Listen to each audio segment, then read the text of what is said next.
Despedida de Moxton, de Thomas Ligotti. Ninguno de ellos podía explicarse cómo habían regresado a la ciudad de Esqueleto. Algunos habían llegado al cruce central de calles, donde un solo semáforo, apagado hacía mucho tiempo, colgaba como un oscuro farol. Allí se detuvieron estupefactos, espantapájaros desplazados de su terreno natural, con las ropas colgando a jirones sobre sus escuálidos cuerpos. Otros fueron uniéndoseles lentamente, vagando sin rumbo desde las afueras de la ciudad o desembarcando de vehículos combados bajo el peso de sus pertenencias. Luego todos ellos se reunieron silenciosamente en aquella inmensa tarde gris. Parecían demasiado exhaustos para hablar, y durante algún tiempo no fueron capaces de reconocer su ubicación entre las formas y espacios que les rodeaban. Sus ojos estaban fijos y con mirada insomne, el estigma tanto de una monumental fatiga como de dolorosa atención a todo lo que veían. Sus rostros eran afilados y cenicientos, unas cuantas motas que se mezclaban con la polvorienta superficie de ese día en busca de un escondrijo durante las pálidas horas.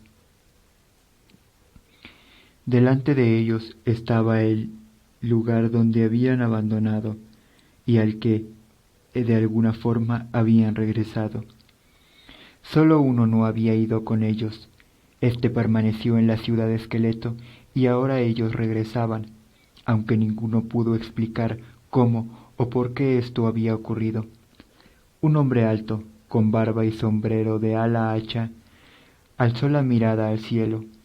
Dentro de las nubes había una gran negrura purulenta, la inundación de la noche por venir junto a la negrura nunca antes vista. Tras unos instantes, el hombre dijo: «Pronto será de noche». Sus palabras fueron casi susurradas, y el esfuerzo de hablar pareció consumir sus últimas fuerzas. Pero no fue simplemente el agotamiento lo que le disuadió a él y el resto de intentar un segundo éxodo de la ciudad. Nadie sabía cuántos se habían alejado de la ciudad antes de cambiar el sentido de su avance y regresar al lugar que ellos mismos habían creído abandonar para siempre. No podían recordar a qué cruce de caminos o callejón sin salida habían llegado y dónde se abortó la evacuación. No podían recordar parte de ese día. Ciertas imágenes y experiencias permanecían escondidas. Presentían ciertas cosas enterradas en algún lugar de sus mentes. Aunque eran incapaces de recordarlas, estaban seguros de que habían visto algo que no debían recordar, y, por ello, nadie sugirió volver a tomar la carretera que les sacaría de la ciudad. Sin embargo, no podían aceptar quedarse en ese lugar. Los habían invadido la parálisis, ese estado del alma conocido por aquellos que habitan en el plano más alto de la locura, los aristócratas de la demencia cuyas pesadillas les acechan a ambos lados del sueño. Poco después, el desgarrador efecto de esta inmovilidad psíquica se hizo mucho menos tolerable que la posibilidad de rendirse simplemente y quedarse en la ciudad.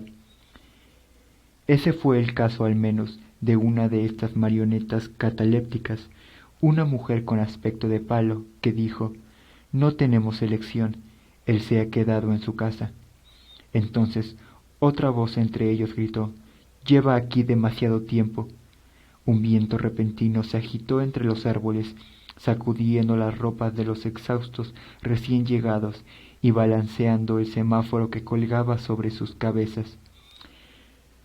Durante unos segundos las luces se encendieron en todas direcciones, perturbando el profundo y gris crepúsculo. Los colores empapaban los ladrillos de los edificios y se reflejaban en las ventanas con una extraña intensidad. A continuación, el semáforo volvió a oscurecerse tras esta embestida de transformación.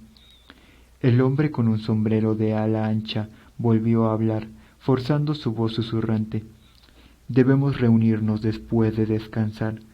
Mientras la multitud de delegados cuerpos se dispersaba lentamente, apenas cruzaron unas palabras entre ellos.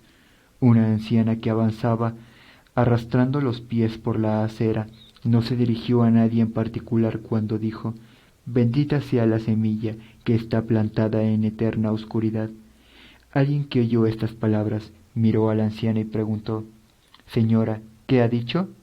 Pero la anciana se mostró genuinamente confundida al ser informada de que había dicho algo.